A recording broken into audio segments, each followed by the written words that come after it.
বাংলাদেশকে একটি সুন্দর আধুনিক বাসযোগ্য দেশ হিসাবে গড়ার জন্য যে সংকল্প ব্যক্ত মাননীয় প্রধানমন্ত্রী করেছেন, মানুষের জীবনের চলার পথে বা বাঁচতে হলে বা নিজেরা সুস্থ থাকতে হলে সবচেয়ে বড় জিনিস হলো মানুষকে সুস্থ থাকা এবং নিজের বাড়ির আঙিনা আশেপাশে পরিষ্কার রাখা এবং শরীর ভালো রাখা, মন ভালো রাখা, এটি হলো বড় বিষয়।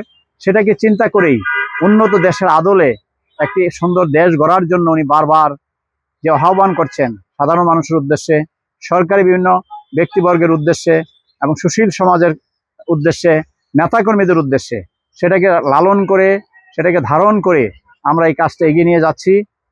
আমি অত্যন্ত আনন্দিত একজন বিএনপির একজন কর্মী হতে পেরে আমি মনে করি, কারণ এই কাজটা আমরা দীর্ঘদিন করে এই পর্যায়ে আসার পরে আমি লক্ষ্য করছি অনেক এমপি, অনেক জেলার মেয়র, অনেক মন্ত্রী মহোদয়রা আজকে এই কাজে প্রধানমন্ত্রীর আহ্বানে সাড়া দিয়ে আজকে তারা নেমে পড়েছেন। এটাও আমাদের কাছে আনন্দের বিষয় এবং আমাদের কাছে অনেক ভালো লাগছে।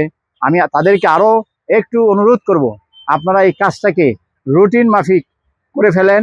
সপ্তাহে একদিন আপনি যে এমপি আছেন, যে যে এলাকায় যে যে দলের, আপনার এলাকার আশেপাশের পরিষ্কার পরিচ্ছন্নতা করুন নেতাকর্মীদেরকে সাথে নিয়ে, এবং আপনি আপনার এলাকায় স্কুল, মসজিদ, মাদ্রাসা, বিভিন্ন কলেজ কমিটিকে, ওয়েলফেয়ার সোসাইটিকে অনুরোধ করুন সপ্তাহে একদিন পরিষ্কার পরিচ্ছন্নতা কাজটা যাতে করে।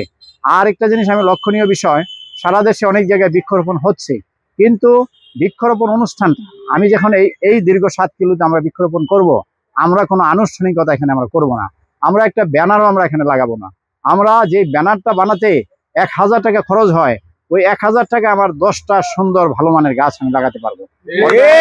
আমি ওই আনুষ্ঠানিকতায় মাননীয় প্রধানমন্ত্রী বিশ্বাসী না। আপনারা প্রধানমন্ত্রীকে দেখানোর জন্য, আপনারা মানুষকে দেখানোর জন্য এরকম কোনো কাজ দয়া করে, যেটা মাননীয় প্রধানমন্ত্রী চান না, ওই কাজটা আপনারা করেন না। আপনারা আপনাদের এলাকায় গাছ সুন্দরভাবে রোপণ করুন। স্কুলের আঙিনায় যদি আপনারা গাছ লাগান, সেই আঙিনায় কয়টা গাছ লাগাবেন, সেই গাছে যাতে বাঁশ থাকে, সেই গাছে যাতে খাঁচা থাকে, সেই গাছে যাতে দৃষ্টিনন্দন গাছটা ভাবে গড়ে ওঠে, ময়লা আবর্জনা না জমে, সেখানে যাতে সার দেওয়া হয় বা গাছের খাবার দেওয়া হয়, এটা স্কুল দিয়ে বোঝানো হলো।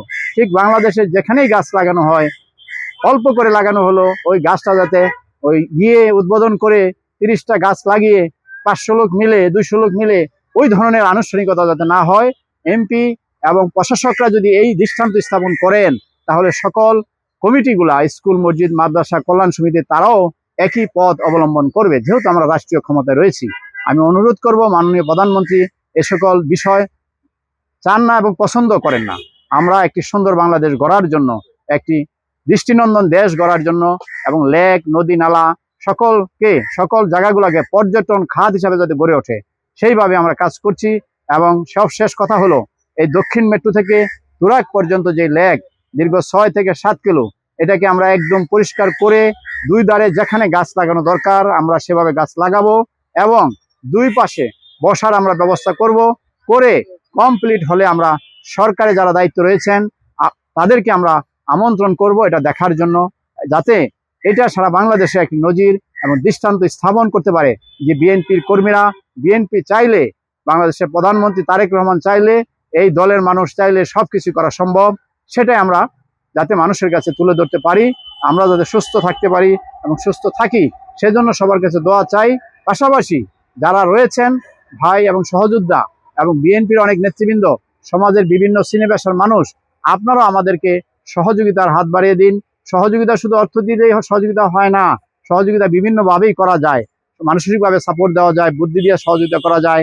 আমাদেরকে ওইভাবে আপনারা সাপোর্ট করেন, আমরা আপনাদের কাছে কৃতজ্ঞ থাকব।